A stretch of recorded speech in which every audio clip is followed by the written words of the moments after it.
My name is Ed Cole with the Transit Alliance of Middle Tennessee, and it's my privilege to welcome you all here. This is the 4th Transit Week, 4th annual celebration and focus on public transportation in Nashville. The week is sponsored by Transit Now. They've been involved in this from the very beginning, and we thank Transit Now for making the framework that allows things like this to happen. And certainly allows tomorrow afternoon, if you haven't checked out the website, Music City Star Excursion will be gathering at 5:30 at Riverfront Park and headed out to Wilson County for dinner and a good time on the train. And the other events, Friday nights, activities, Sundays, are all on the website, Transit Now. So we thank them, and again, it's my privilege to welcome you here on behalf of the Transit Alliance, the Nashville Area Chamber of Commerce, the Downtown Partnership, and the Nashville Visitors and Convention Bureau. You'll be hearing more from senior folks in those organizations as a part of our panel. The format for today is informal in one sense. We're going to introduce Mayor Dean in a moment to make opening remarks. That will be followed by some comments that I will offer about certain major things underway in transit planning and implementation in our region as well as here in Nashville. And then we're going to have a panel conversation, and I emphasize conversation, with representatives of the Chamber and the Downtown Partnership and the Convention and Visitors Bureau, and Karl, Ballard, the CEO of MTA and RTA. I think you'll find that to be a very, very interesting interchange, and to facilitate that interchange, we have cards on the tables. We can get more if you don't have them. They look like that. Just feel free to jot down questions. They can start right now, like why did he get up and talk so long at the beginning, that kind of thing. But you can have comments, questions. We'll collect them as we move into the panel discussion and during the panel discussion, and then we'll be using those as a basis for asking questions to the panel members and others in the room that can bring expertise to this important topic. The significance of they all came home to me when I got an email last week from a person that some of you may know, and she said, I'm on work assignment in Croatia, but I really am interested in where we're headed with transit in Nashville. Are you going to stream the event so I can sit in Croatia, take some time off, and watch what happens in Nashville? And we're making those arrangements. Nancy will be videoing today. They won't be live streaming, but we'll have it available on the Transit Alliance website. Just do transitalliance.org or Google Transit Alliance in Middle Tennessee. But I thought that was so important. Somebody actually working right now in Croatia is interested enough to want to know how to connect with the conversation that goes here. The second piece of information you all are aware of, several of us in thinking about today began by the usual question, how many people do you think will be interested in attending? And we thought we will be really optimistic and think maybe 50 people would come. And so we scheduled the initial site to be the Civic Design Center. You'll hear from Julia in a moment. They generously offered their space. And before long, the numbers started to come in. You all started to respond. And then we said, well, we got to upgrade. So folks at the Chamber graciously offered the Chamber boardroom meeting space. We thought that's good. Well, very quickly we realized that's not going to be large enough. And then with some great help from the business community and the Chamber, we were able to secure this space at AT&T. And thanks, by the way, to AT&T for making this available. There's a message in there. Now, Mayor, we know that you draw a crowd, and that's probably the most important message here. But related to that is your leadership on transit and transit issues.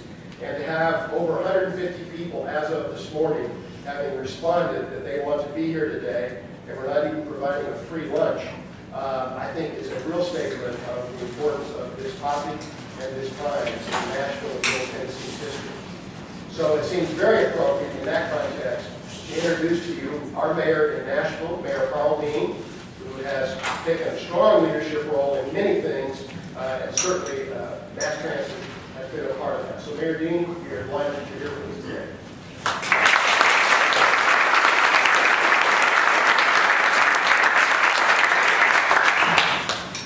Well, thank you, Ed, for that kind introduction. And before I get started, let me take a moment to say thank you to and recognize 3 members of the Metro Council are here. I think it's very commendable that the council members are showing a great interest in this subject because it's a matter that is vital to our city.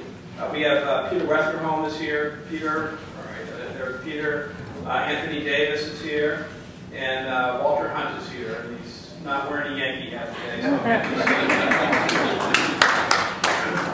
I want to thank Ed Cole, the Transit Alliance, and the board members of Transit Now for their work in organizing this event. Transit is a topic that is very close to my heart. Given the big turnout today, it seems that it's close to a lot of people's heart, and for good reason.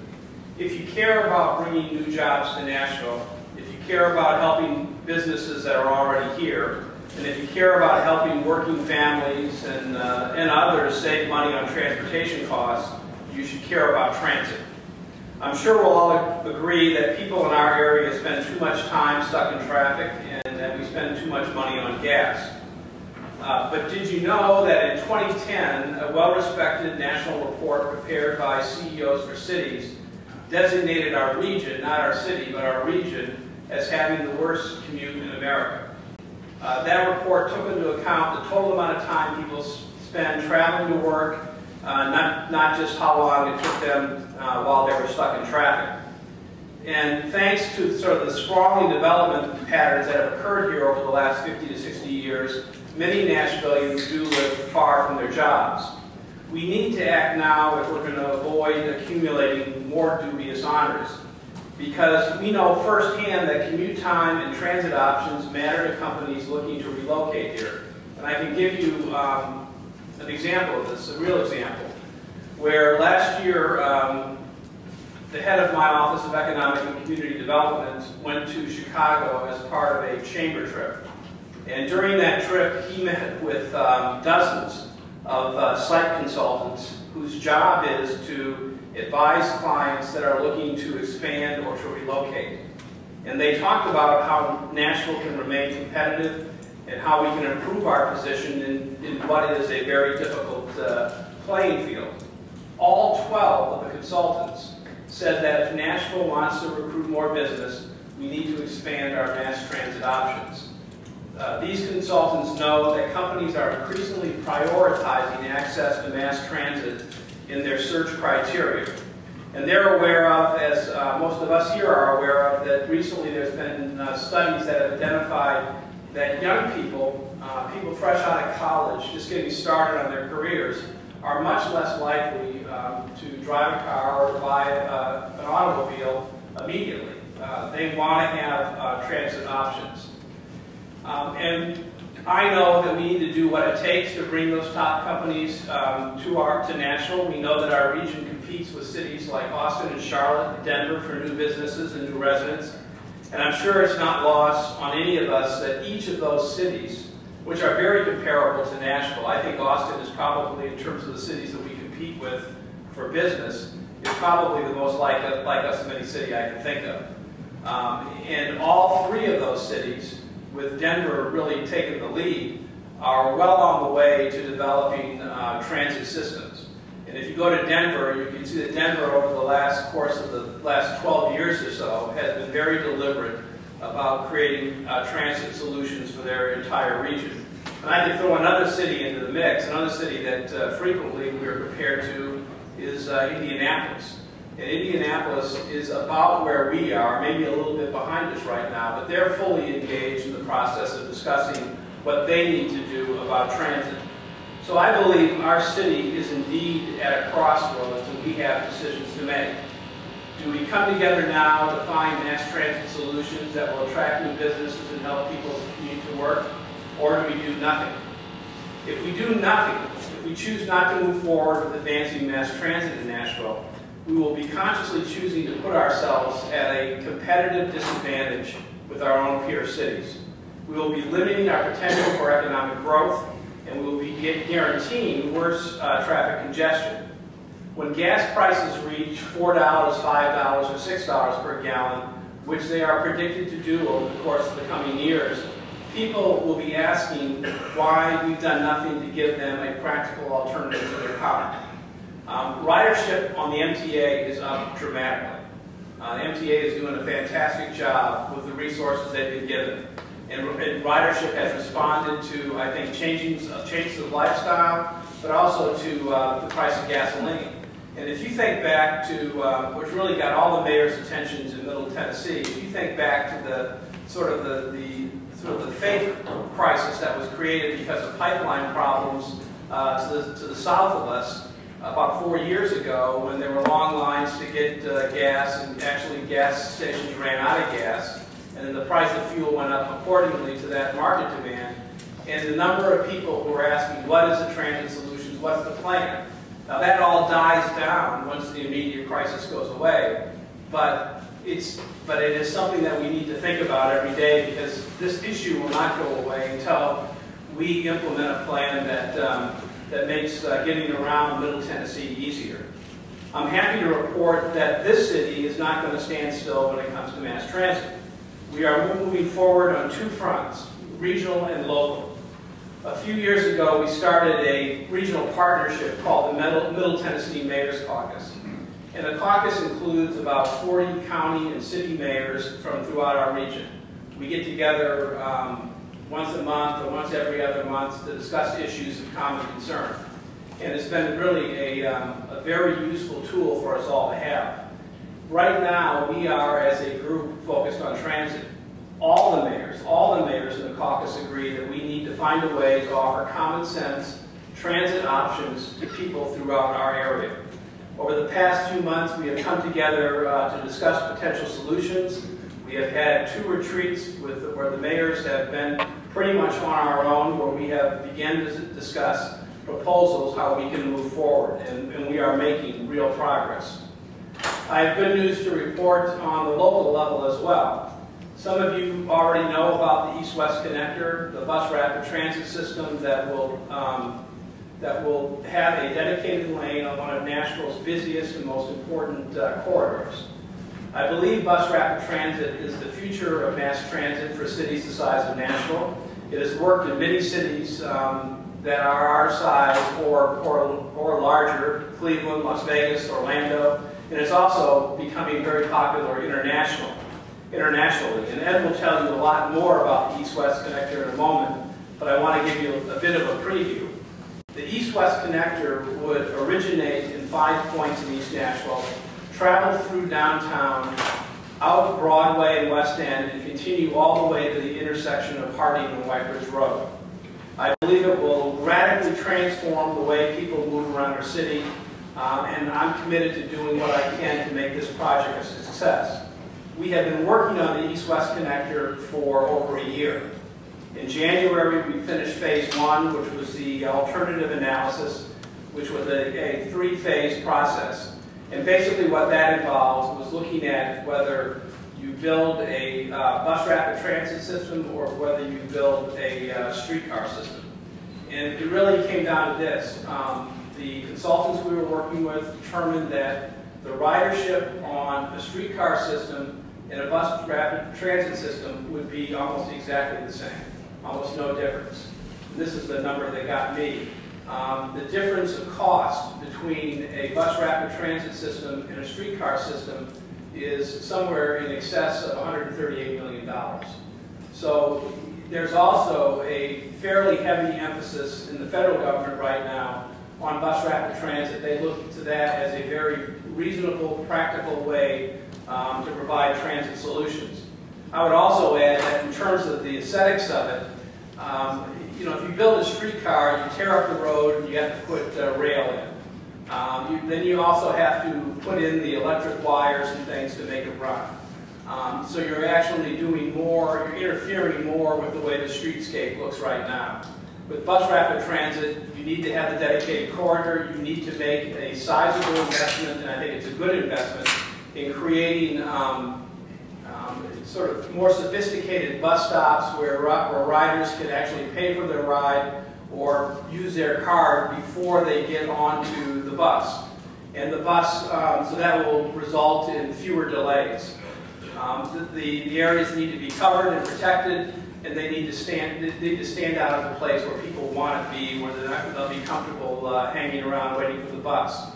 The other thing is, in terms of the environment, You know, the technology we have now, I think all the buses we buy at MTA are hybrids now. Every bus that we buy is the environmentally best bus we can get our hands on. The technology of buses is going to change just as cars are. I mean, you will have more access to battery-operated electric buses as time goes on, and I think environmentally, the bus rapid transit system should be a major plus for our city. Right now, we're in phase 2, the engineering and environmental analysis. We have a great team of consultants helping us, and I'm looking forward to seeing that progress keep going in the right direction. But we can't do this without you. Public involvement is vital to the process, and we'll be looking for your input all during the process. I'm even more convinced today of that, the importance of public involvement, than I was when we began. We need to move forward with mass transit as a city and as a region. I can tell you that as part of Transit Week, I took the, well, last week I took the number 7 Hillsborough bus, I think each morning last week, and the ridership on that is up. And it's really compelling, and this is an important thing you should know, is it's really, I get on the bus by Woodmont, and most of the people on the bus are either Metro employees, state employees, and the vast majority are Vanderbilt employees. There's a healthy mixture of people from the private sector coming downtown too. But the vast majority, somewhere around 3/4 or above, all have bus cards in which their employer is essentially paying for their bus ride. And when they get on the bus, you just swipe your card and you walk right on, and it really moves the pickup and the exiting of the bus a lot faster than it would be if everybody's fumbling to get change. And it also increases ridership. Many people I've talked to on the bus, and I'll give you a great example, is a young man who works as a custodian at Vanderbilt, and hard-working guy. He has a second job where he works evenings downtown, but he rides the bus every day, and he rides the bus because Vanderbilt provided that card. And then you have other folks on the bus who have the means to get their own car and probably have the means to have access to parking, but do it for the convenience and the comfort of it. And so that is something we need to pursue more. We need to get more people, more businesses offering bus passes. Because that is a way to really support the MTA, but also it's a great benefit to employees. On Monday this week, I rode with Paul as part of Transit Week. We went out to Rivergate, and I rode on the bus that essentially has 2 stops. 2 stops at Rivergate Mall. And then it gets on the interstate and comes downtown. And that bus, from the moment it left Rivergate, was full. And it was filled with people who were working for the state, working for the metropolitan government, or working at Vanderbilt. And the bus makes 2 stops. It makes a stop at Music City Central, and then it makes a stop at Vanderbilt. And when I got off at Music City Central, about half the bus stayed on, and they were going on to Vanderbilt. But these folks, you could see what they were gaining. I mean, they were coming in from out of county, they were coming in from the Villageville area, but they were parking their car and then getting onto a bus that went on the interstate and got them downtown really as fast as you could do it in a car and in far more comfort. It was a brand new hybrid bus that, Paul, we don't have that on my route number. But it was a very enjoyable experience. And just walking around the bus and talking to people, I mean, there's a number of people who were reading books, there were people reading the newspaper, there were people who had made friends on the bus, and it was just overall just a truly positive experience. Let me just say that this is an exciting time for our city. I mean, I think Nashville continues to be a city with a great future, and I think transit will be a key part of it. And this is one of these things where the argument is what we're doing in transit now and what we hope to do with transit in the budget that we're going to propose on May 1st, you will see real concrete improvements in the quality of life in Nashville within, right now and then in the coming year. But for the long term, whether it's the East-West Connector, which I hope to see open by 2015, or whether it's other bus rapid transit systems here, or whether it's regional transit. All of those efforts are to improve the quality of life in Nashville and in Middle Tennessee for the future. And they're all about making our city more competitive, more attractive, and a place where people want to be. It's sort of this whole idea that, you know, a city has got to have enough confidence in itself to invest in itself. And this is one of the investments that will pay off for us. This isn't pie in the sky in the distant future. It will pay off for us, but it'll certainly pay off for this city for as far as the eye can see. And it's something we need to do, and I think future generations will look to us to make the right decisions right now. So thank you for being here, and thank you for your commitment to this issue, and I hope we all have a great meeting. Thanks.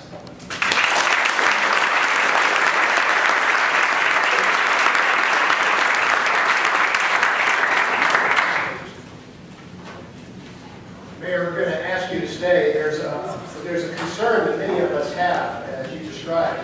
That is, when you're on the bus, you need something to read. And we have a solution. It's my privilege to introduce to you Julia Landstreet, who is the Executive Director of the National Civic Design Center, who is going to take care of, number one, your reading requirements, and number two, announce an incredible publication that's just been released.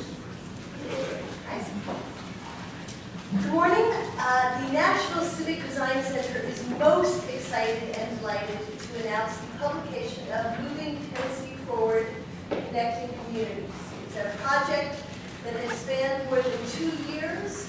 It's involved TDOT, our local NPO, a number of staff members at the Civic Design Center, a number of studios through both UT Knoxville College of Architecture and Vanderbilt economic development students as well in their graduate program.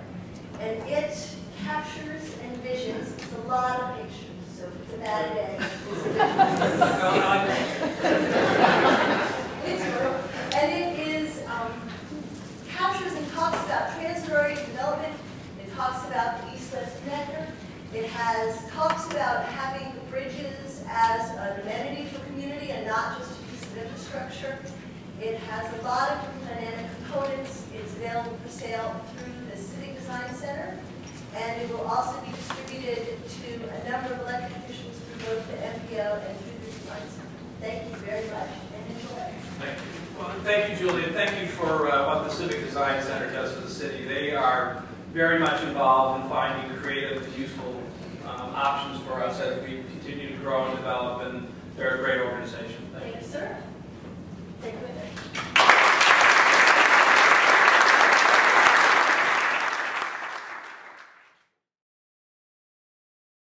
It's very difficult to add to what the mayor just said in terms of transit. The theme of today, transit means business, would lead one to start talking about the return on investment, the improvement in quality of life, the benefits that flow from investment, public and private, in transit solutions. And the mayor has addressed that in a way I think that can't be exceeded.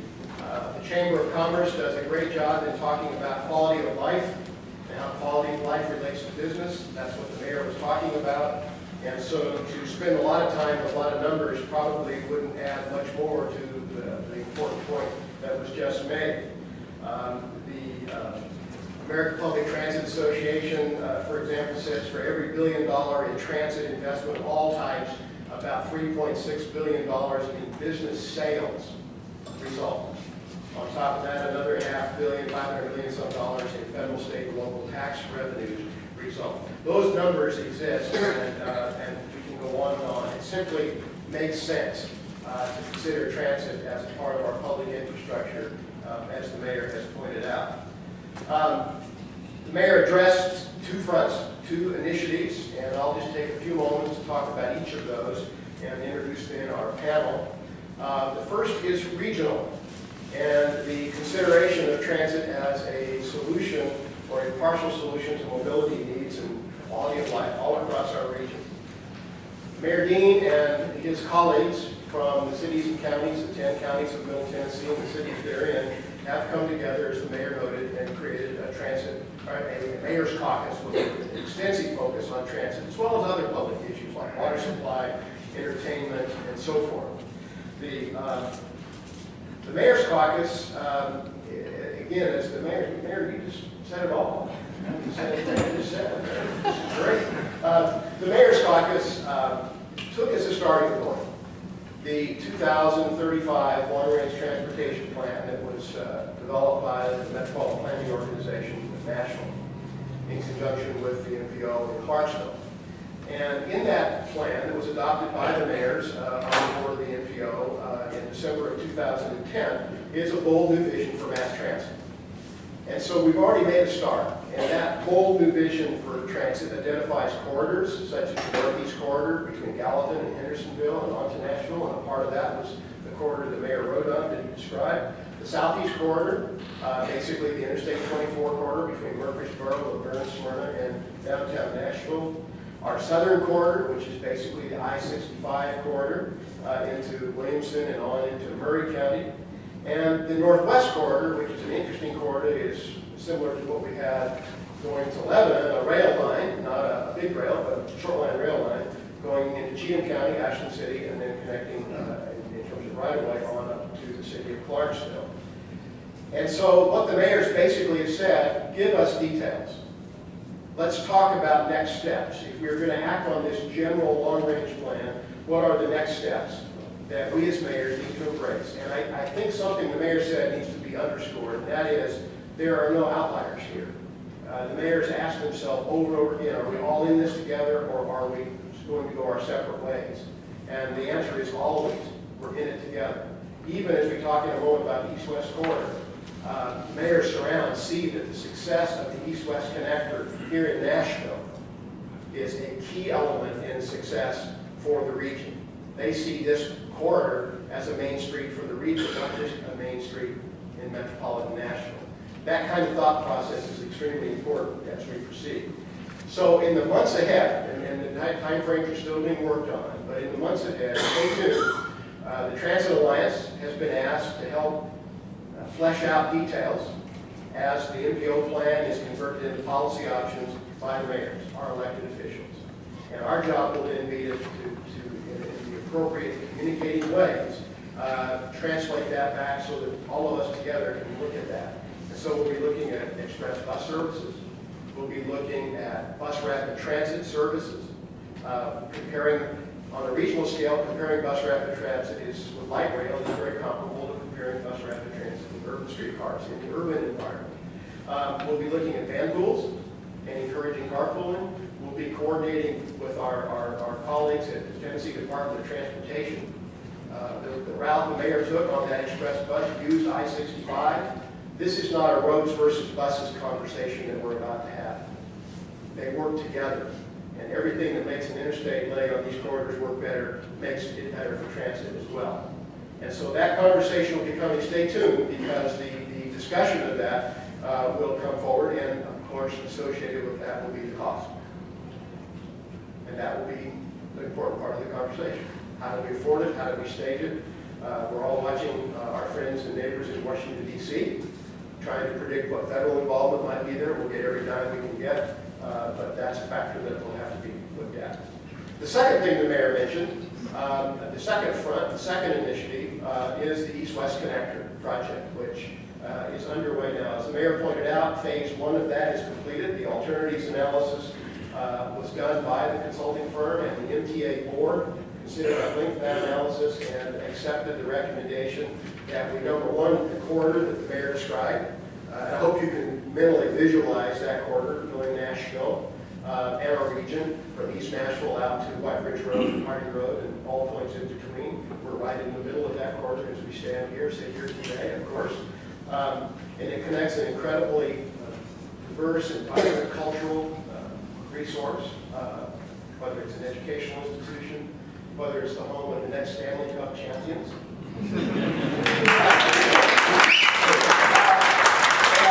Whether it's performance at Skirmerhorn, it's just an incredible thing. And then look at the healthcare facilities that exist up and down the corridor. Think of the vibrancy of the communities and neighborhoods of East Nashville. the residential establishments and the institutions that stretch out West End. It's an unbelievable opportunity.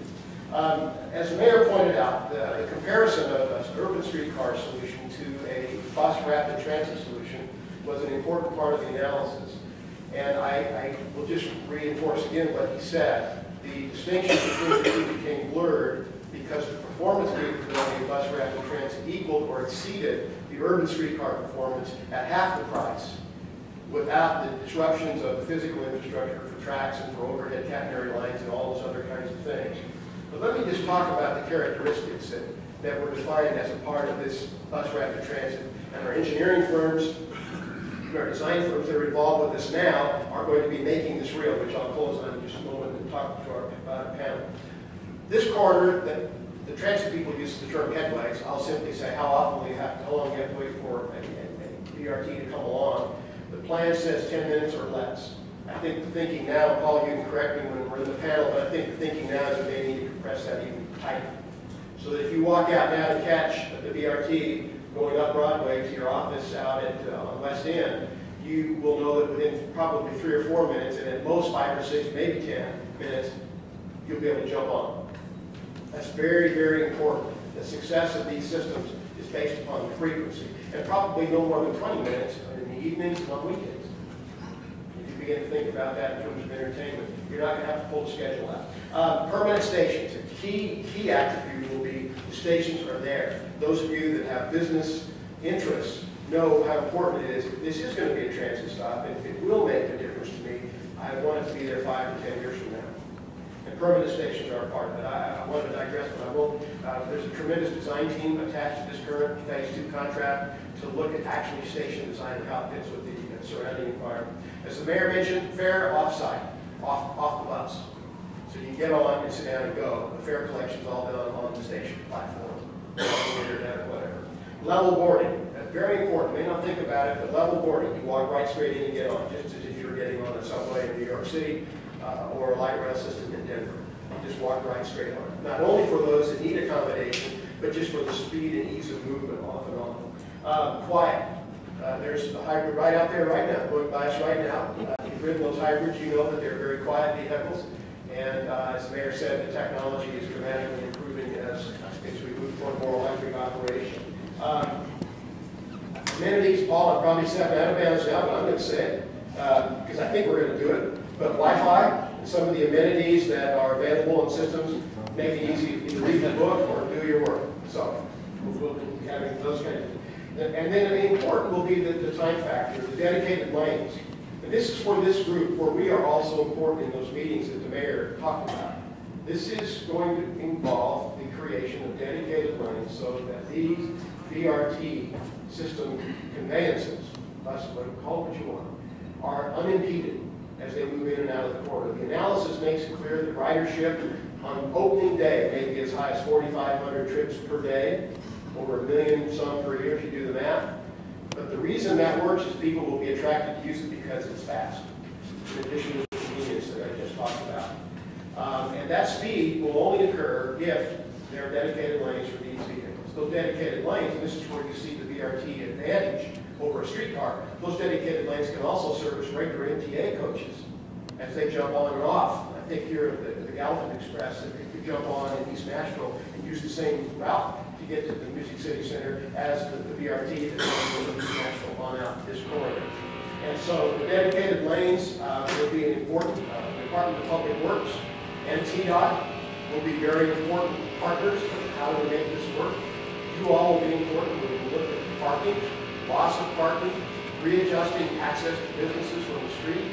All of those kinds of things need to be examined, and that will be done during this phase of the contract work that the MTA is undertaking. So I hope that the excitement of such a transit capability is there, but it also needs to be accompanied by realism, like any major public amenity and investment.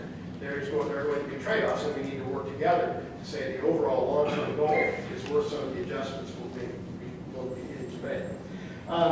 There will be, I guess I can use this word, Greg, you're in here, and others, branding.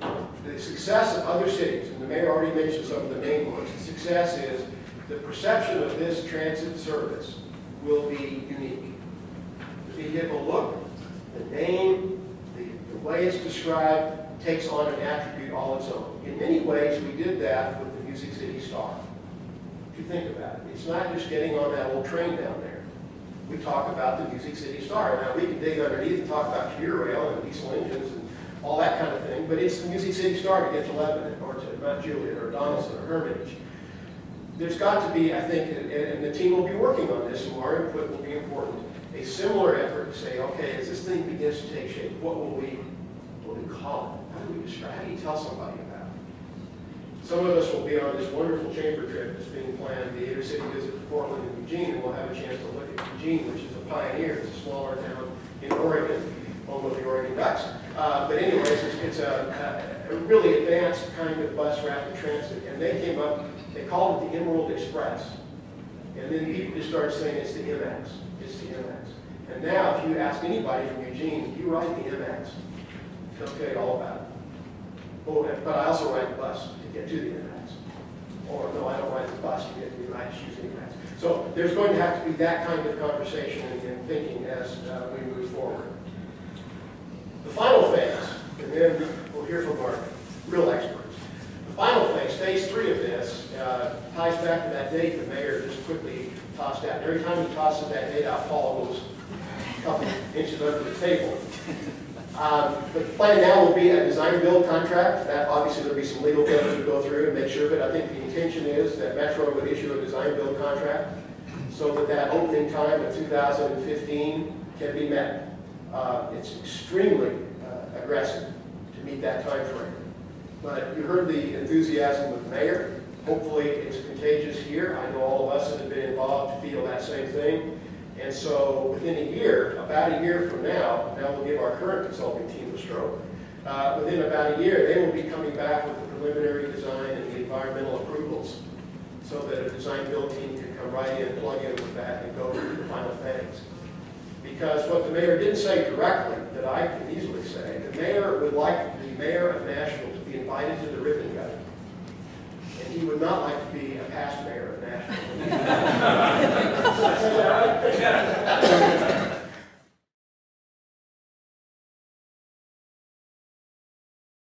So we've asked each of the panel members to take a few minutes to talk from their perspective, and then we'll open it up for questions. So we'll just start with Paul. Okay, thank you, Ed. And Ed's very laid back in the introduction. He actually said we had 3 minutes and he was cut off the microphone, so I'll go quick. It's always a challenge to follow Mayor Dean because he's such an articulate spokesman for public transportation. He leaves few stones unturned. I have a couple stones I'd like to turn over in my 3 minutes and just go into a little more depth. First, I would like to introduce one of the other quarterbacks in this whole effort, and that's Freddie O'Connell, who's the chairman of the MTA Board of Directors, and I know he's sitting out here somewhere. There he is. Thank you for being here today, Freddie.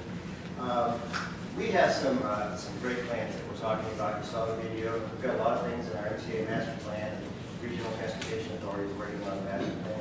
But I think I want to take just a half a minute to emphasize that even though we've got great plans and we're looking down the road to the future, we're also doing a lot of stuff right now that we haven't really talked about. We have made a tremendous amount of progress in this community in Middle Tennessee on public transportation.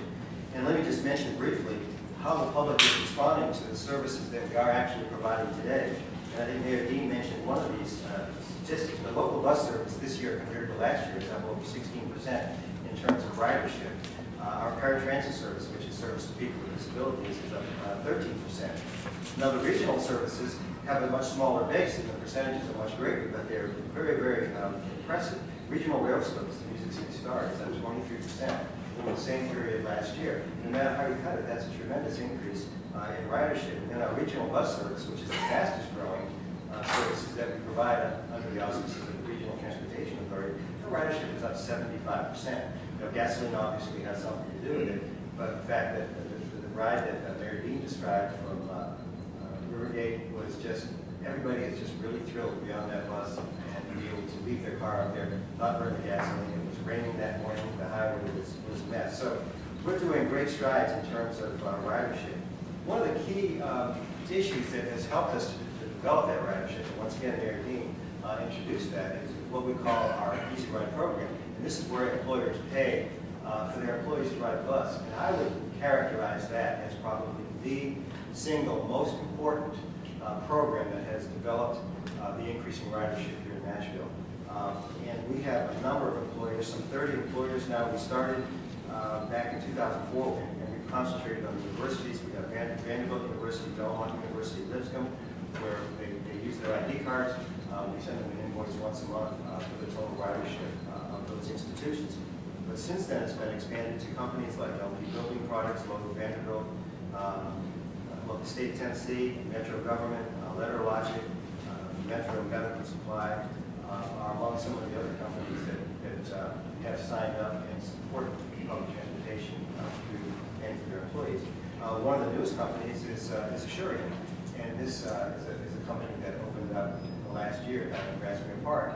And the chamber came to us and said, we have a new member, we have a new business locating, can you adjust your bus service to serve them? And we did. That's one of the beauties about retired vehicles, is you can change the routes as is necessary. So they signed up for this ride program, we changed the bus routes, and we have a lot of riders coming out of that new Grassmere industries down there. Overall, we're estimating the state, for example, 500,000 rides this year is what the state's covering. Metro government is growing from 52,000 rides to 69,000 this year. A couple of other quick points. The RTA is starting a new service in Clarksville, June 1st. We have been successful in getting the federal grant. Both the city of Clarksville and Montgomery County have now joined the Regional Transportation Authority and participating in the discussion. And we actually will start bus service from Clarksville into Nashville on June 1st. So we're continuing to build. So great plans for the future, but we're doing stuff right now that's going to benefit West End Avenue. We have, once again, through a federal grant, we've been able to expand the service on West End Corridor so that we are now operating the same frequencies and headways that we were talking about when the BRT comes. So we're developing that ridership and building that ridership. So I'll close on that note and turn it over to Terry. Folks, to Bert. So I'm speaking as the head of the Nashville Area Chamber of Commerce. One of the important roles that we serve is the area of economic development, and I'd like to speak to that and how this is supportive of it. Nashville is going to grow by about 1 million people over the next several decades. And what I look at in order to accommodate that growth is we've got to have a tremendous amount of infrastructure to be able to take care of that. If you look at transit, and especially this east-west connector, to be and think of just West End Boulevard with an increase of traffic of X amount, you can't add lanes to that road. You just, are you going to put 2 more lanes on it? But you can't. So for us to accommodate the growth that is coming, we've got to think of alternative means of being able to deliver this. So this, to me, is an alternative to reduce the amount of roads that necessarily are going to be able to be built, fewer parking. So I think it's really a dollars and cents issue. That's number 1. Number 2 really relates also to the connector and where it's going to be running through there. I think that if you think about where we have existing infrastructure in place in terms of water lines, sewer lines, in terms of roadways that are there and densities that are available to be built on today, this connector is supportive of those along that corridor and also in downtown.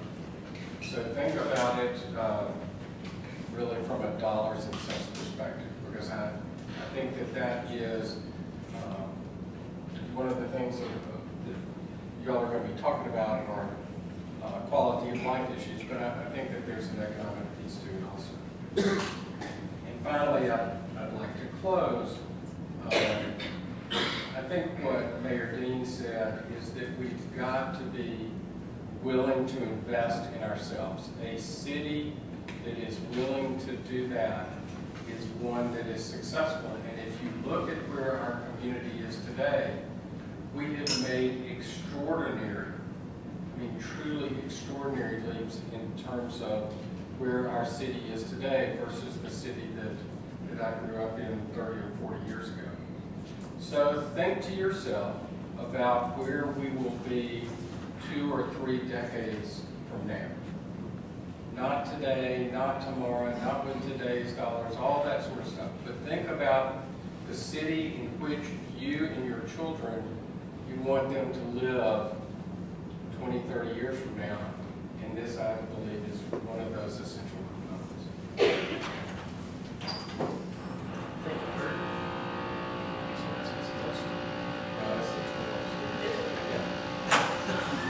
Just like I'm in a dentist chair. That's how it doesn't come through. That's right. I got to stop the timer here. I'm using the timer because we had Ed speak a couple of weeks ago. I gave him 12 to 15, and he interpreted that as 15. No, 20 to 30. Anyway, I got the timer going. I'm with the Downtown Partnership. Our core purpose is to make downtown Nashville a compelling urban center in the southeast in which to live, work, play, and invest. So what's that really mean? It means we're the people business. And this is really all about people.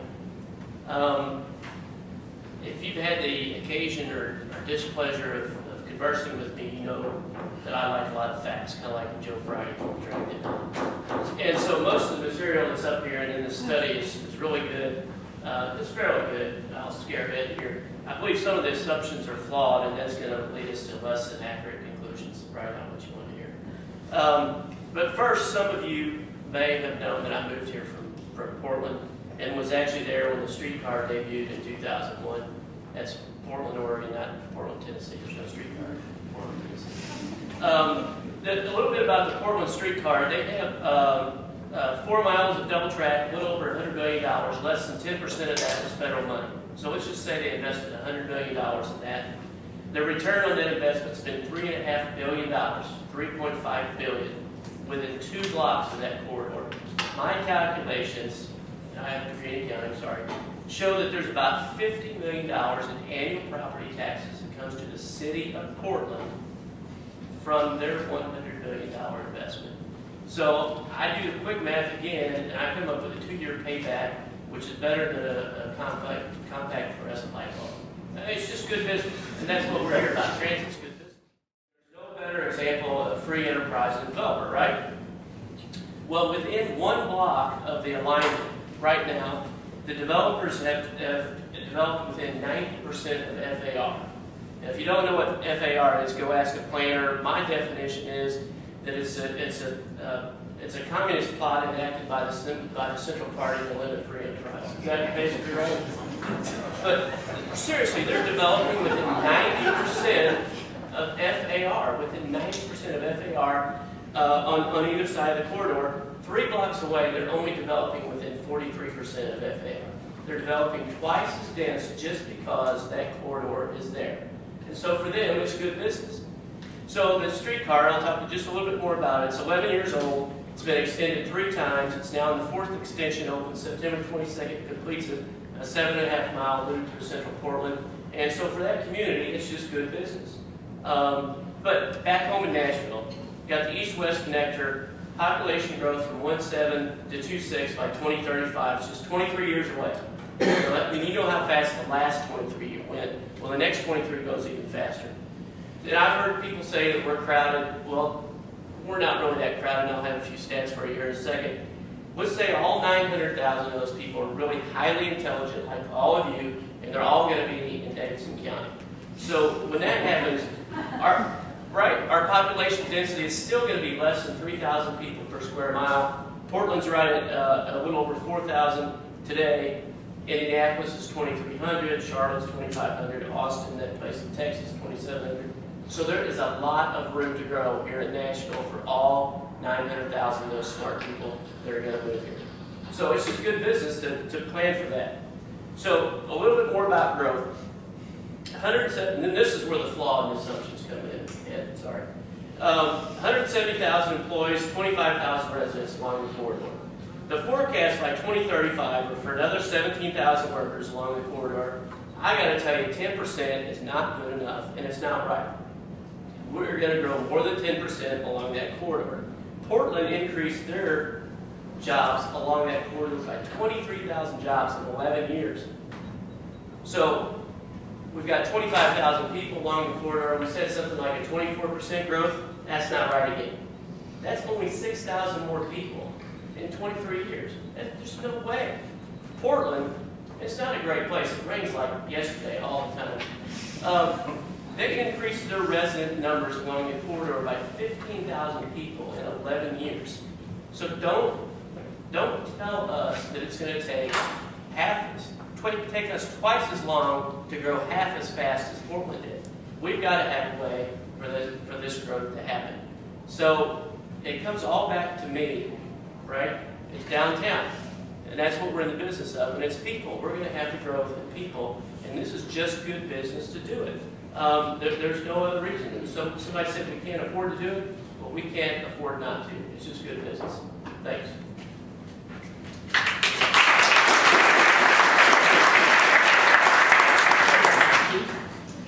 I'm going to talk for a minute about the visitors to Nashville and what we see happening in the very near future that's going to change life as we know it. We right now have about 10 million visitors annually. About half of those people come in by air and need transportation. We're no longer an international gateway, a little bit, but not really. We will be at someday in the future. Today, we have 285 people a day that arrive from some other country. That country they came from probably has mass transit that they've lived through every day of their life, and they get here and they want it and expect it. You've, I'm sure, seen a little building going up about a block and a half from here. It opens in 377 days, a year and 12 days from now. The average size meeting in our current convention center is a little over 3,000 people. The average size meeting that we are booking in the new convention center is a little over 7,000 people. So we're going to be turning 7,000 people loose in the downtown area every week, looking for transportation and how to move around. Unfortunately, we can't build enough restaurants downtown to serve all those people. And you ask yourself, where are some good restaurants? Well, they're over at 5 Points. Now, how are we going to get those 7,000 people there? So I think you know the answer. If any of you were in town last week, the Southern Women's Show was in town. Fabulous show. Not so fabulous if you work downtown, because it brings a whole lot of people who have never been downtown before in their life, and they are driving around lost, looking for parking lots about which they know not. And I heard a woman on the phone, near tears, saying, "I can't believe it, I'm stuck down here and every street goes the wrong direction." That poor lady does not need to be driving, she needs to be driving. We've got about 4,000 hotel rooms in the downtown area. You can do the math, the 7,000 people per average that's going to come to that center don't fit in those rooms. We've got about 2,800 rooms in the West End area. Those people are going to need to get back and forth every day. One of the things that we participated in, and I think it really changed some people's attitudes about mass transit in this community, was when the Titans came to town. Once again, this is a math equation. 7,000 parking spaces over there, 68,000 people. Most of the people were going to park on this side of the river or come some other way. And before the very first game, we worked very closely with MTA and other folks to develop a bus plan and a dedicated bus lane. And few people had heard of it at that point. And we said, the first game or two, it's not going to work because people are going to say, I'm going to drive my car. Well, the second game, they're going to get frustrated and say, that bus is moving and I'm not. I'm going to be on that bus next time. And so that's where we began to change behavior. There's nothing that changes behavior like people saying, how come that bus is moving through that dedicated lane and I'm sitting here in traffic? Visitors are not really looking for a dedicated system. We're not here to say, well, let's do something that will just serve the visitor. The visitor is looking for something that serves the locals well, and they'll get on it and use it. So we're going to transfer a lot of people from this part of town to 3 blocks south of here, and it's going to begin a year and 12 days from now, and those of us that begin to address that, the better off we're going to be.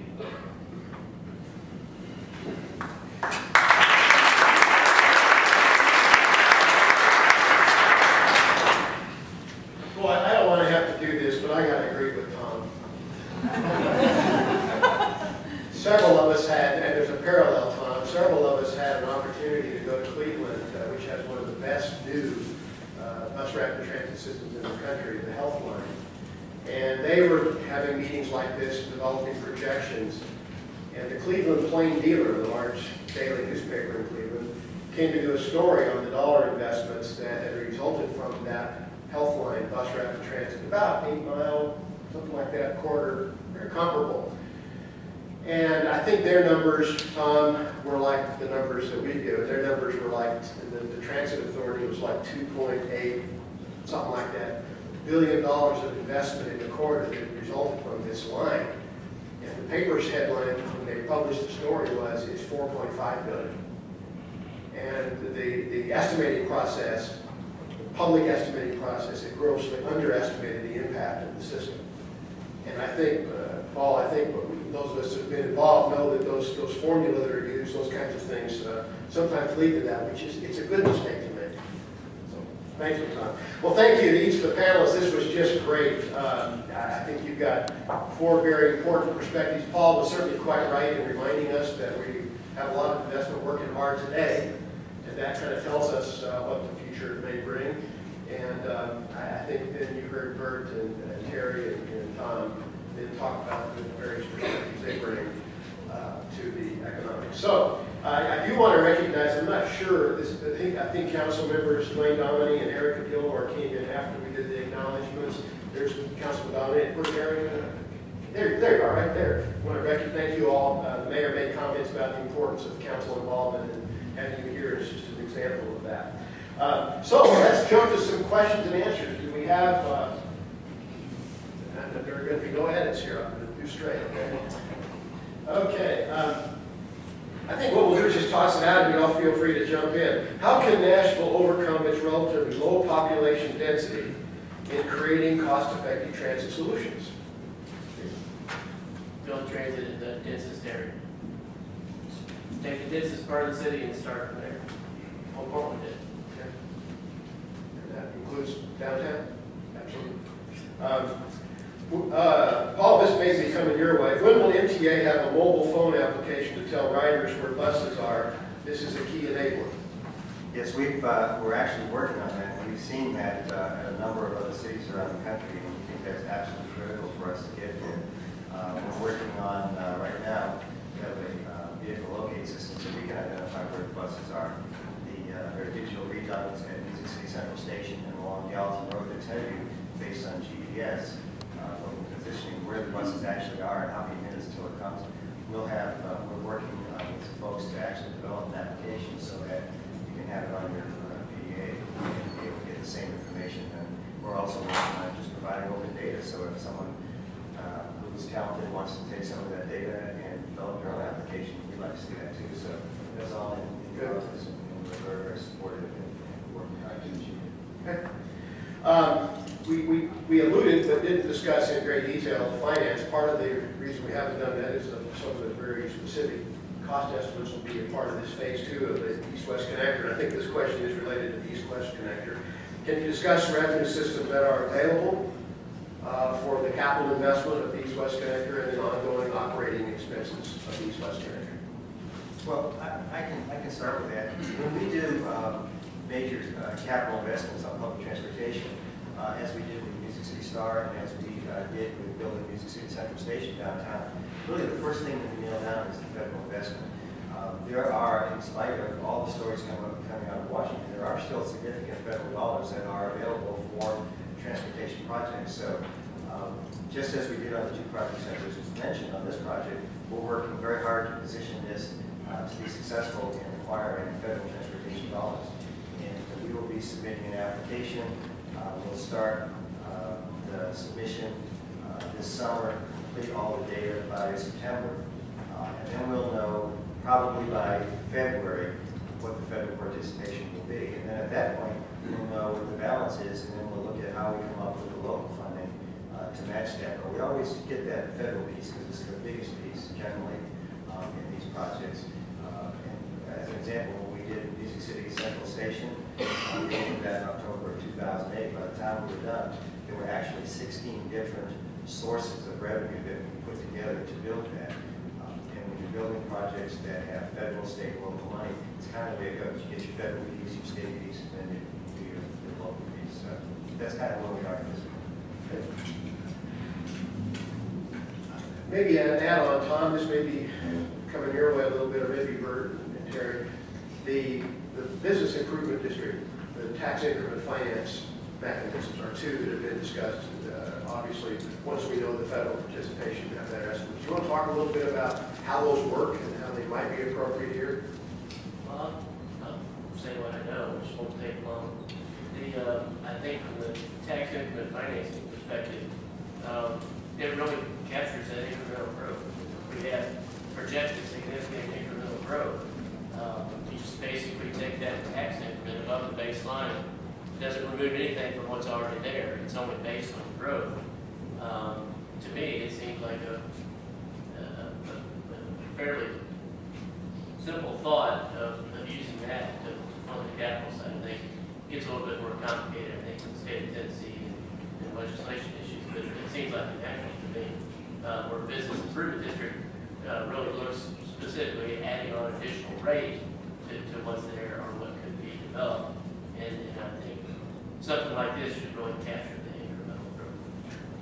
And what's interesting about that incremental growth is it captures it only for a specific period of time. So you keep the taxes as they were coming in, you leverage off of the public investment, take that incremental increase in tax to pay for some of that portion of it, and then those expire, and then you've got an increased stream of property tax revenues to support a variety of other things. Okay, the next question, I guess, Paul, part of it would be your response in terms of the project, but part of it may be something you all want to talk about in terms of, is this important? Will streetscape improvements, wider sidewalks, street trees, etc., be included as a part of the construction of this route? Yes, absolutely. I think if you look at Cleveland and some of the other successful projects, that's a big part of the success of the transportation project is to improve all the areas along the right-of-way, to improve sidewalks, pedestrian access, bicycle access, and so that will definitely be a part of this project. Okay. And related, this is probably a real stretch, but talk about the loss of parking spaces. That will be a part of providing the dedicated. I don't think anybody wants to take that one. I'm not going to talk about that as much as one of the things that we've got to concern ourselves with, and the little video you saw, it was down through the middle of the street. This lower Broadway area has become one of the entertainment zones in the world. It is truly a phenomenon that we talk to people all over the country who ask, how do you guys do it? And the answer is, it doesn't work anywhere in Nashville, because where can you build a business model around, come into my place of business, don't buy anything if you don't want to, don't buy any food, don't buy any beverage, put a tip in the tip jar if you like what you hear, and otherwise enjoy yourself. Now, they're going to buy a beer, they're going to buy some liquor, but there's no requirement, there's no cover charge, no minimum. It's absolutely a business model that is doomed for failure, but it works here. But every morning, a beer truck has got to pull up and resupply it. A liquor truck has to pull up. A linen truck has to pull up. A whole bunch of trucks have to come up, and that's in the morning, and in the evening, a bunch of vehicles have got to haul those people away who maybe had a little more to drink than they should have.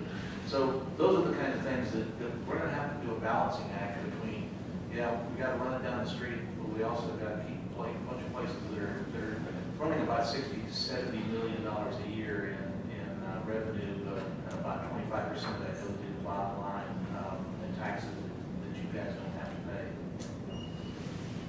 And I'll just add one comment. One of the very first things that we've talked with our consultants about this is that we're planning this project in an area that has great economic vitality, and we have to make sure that we preserve that. So as our consultants and engineers are working on this corridor, we want to make sure that we're enhancing all the aspects of what we do and not creating any negative impacts on the corridor. So I can assure you that while I don't have the answers now, we just started to look. All of those issues of parking, delivery vehicles, and so on will be very critically looked at and respected in the whole process. Okay, a related question, Collier, your response and Terry's. Will buses, I assume this means BRT, will buses run later at night and more often on weekends to accommodate entertainment and leisure activities versus just business activities? Yes, the answer is yes, because we see that based on some of the numbers that Terry gave us on, particularly on tourists and visitors to our city, we definitely see that. Right now, during the week, the buses run till almost midnight. On the weekends, it's a little bit less, but I think the nature of this service, we would definitely run later in the evening and more frequent. I think we use as an example, some of you may be familiar with this circuit. Our downtown free bus, we have 3 routes that originate from the train station and go to the Gulch, that go to the Farmers Market, and then on weekdays goes to Richard Fulton Complex. And we're using that type of service because it is well used by the visitors to our community, and folks jump on the circuit to go to lunch at lunchtime, go to dinner in the evening, and so we're getting good information, and we're learning how that market works, and we can apply that as lessons learned to how we design the hours and the days and so on operations for the East West Connector. This is very straightforward. How will this BRT system meet the transit needs of Nashville's youth? Well, I can tell you, and I actually have some really good answers, but I'm going to keep it concise. Mayor Dean is very passionate about public transportation, but it's another topic among several that he is equally passionate about, and that is serving the youth of our community. And one of the key issues that he's worked on, and consequently I'm working on, is how our youth get around in the community. And he currently has a youth council that I've been appointed to identify. It's a continuation of the youth master plan that I was also on that committee to put that together about a year and a half, 24 months ago. And we are looking at how we address the transportation issues of youth. Another individual who's really invested in this is Ronnie Stein, who's a council member at large, who's really taken this issue on. And so we're having discussions as to how we can expand transportation for youth. Right now, the school system is a big supporter of youth transportation. They're buying passes for a number of their youths, particularly those who receive the reduced lunch program at school.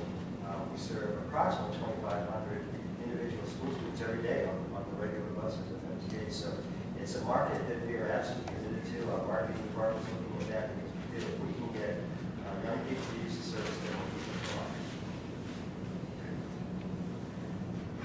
on. This one, I guess, Paul, again, will come your way, but it might be important. It kind of gets back to Terry's point of finding balance in how we do this, knowing that some kind of dedicated lane system is important.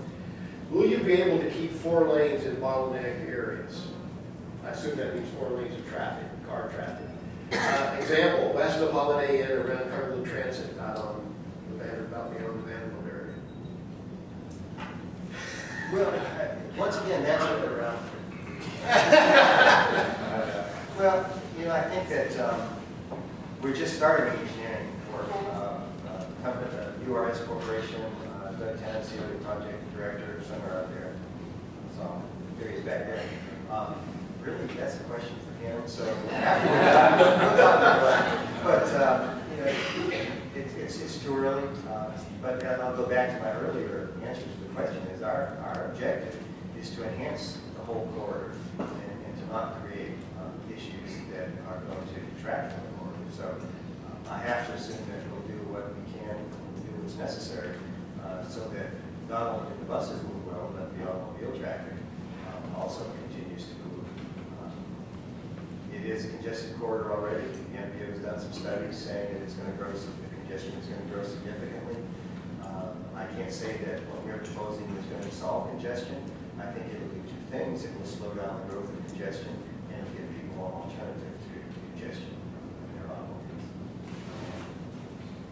Bert, what are you going to say? Well, I was just thinking of what Tom had said about the economic impact of the line in Portland. And if you look at, we talked about pinch points and parking and things like that, but if you also look at not what is actually built today, but what will be built in the future to accommodate growth that's occurring around this corridor, we need to take into account what is happening today, but we really need to be looking at what is going to be happening very dramatic difference in land use, the way these, and the way that we approach buildings along that corridor. I just have to throw this out. We'll be coming into CMA, used to be called Fanfare, but what do we call it? CMA Music Festival week in June. At the same time, Winston Gaffner from TDOT's here. He'll know about this. We have TDOT concerned about access to Monterey down Interstate 24. If you want to kind of find that year, Tom, that you were talking about, what it's going to be like, just kind of move around Middle Tennessee during that week. Just move around and say, this is, we don't do anything, this is what it's going to be like. And not being negative about how TDOT handles traffic on you. Good job. We need you. Okay, another question, and we'll get ready to wrap up here. This is excellent. Now, this question has been some kind of alluded to it. Talk a little bit about this from your perspectives. At least the preceding the mayor has been very, very outspoken and active in this regard. The impact of transit and healthy lifestyles, personal health, and how this system, as you see it, has a relationship there from your perspective. Well, I'll start out by saying that I have read there's one study that was done in Atlanta on comparing people who use the health of people who use public transportation and those who do not. And the conclusion was that people who use public transportation in general tend to be healthier because they walk to and from the bus stops and they get a higher level of activity than those folks who get in a car and drive everywhere. So I don't have the citation with me. I'd be happy to provide that to anyone who would like that citation. But we clearly see that, and with I happened to go to the world's premiere Weight of the Nation Monday night at TPAC, which is an HBO series. It's really excellent, and when it's on HBO next month in May, I would recommend it to you. Nashville is featured prominently, and I think the two key points of the series, of the portion that we saw, was number one, we are what we eat, and we have terrible eating habits in this country. But number two, even moderate levels of exercise, walking to and from bus stops, walking places instead of always getting in our car, can have a significant impact on our health. And public transportation is something that will help your health. So we should all ride for health purposes. Just add that if you've used Walk Score to identify anything, whether it's residential or office, it goes up to 100. A good number of places along this corridor are already very high, and it really encourages a healthier lifestyle. You can walk to those things, just like being at this building, Walk Square, I think it's 99. You can walk to Walgreens to get a prescription. You can walk to Peanut Shop to get a dark chocolate snack, which is really healthy. You can walk just about everything you need in the library, and so a lot of that really factors into how people are choosing their housing options down the city. So the more dense it is, the higher your Walk Score is going to be, the more you're going to walk. Are you all familiar with the idea of Walk Score Tom is addressing? I assume that's, you can Google Walk Score and get right to it, which lets you sort of look at Walk Score of that particular facility as you described it. I know about it, it's pretty common now. We could have Tom show that. Let me add, if I may, every MTA bus has a bike rack on the front, so you can take your bicycle. So you can ride your bike to the bus stop if you live too far to walk.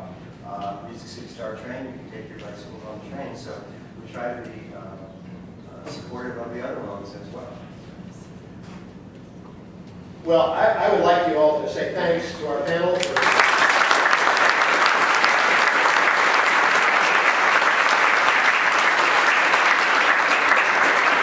as we said earlier, it's going to be, the video of this will be on our website, so if you want to hold these words against any of those panelists, you can get an actual clip that's admissible in court. So there was one question that came up that I want to close with, and I'm not trying to be cute, but I think it's kind of interesting. Somebody wanted to know about Amtrak. When are we going to connect Chicago, Louisville, Bowling Green, Nashville, Chattanooga, and Atlanta? I think the conclusion here in terms of the East-West Connector, when that comes, assuming that Union Station is the place, it will be connected to the East-West Connector when that comes.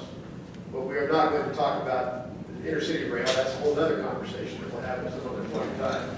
Well, if anybody asks for a redeem that, Sean and you and I will be working on that probably next week.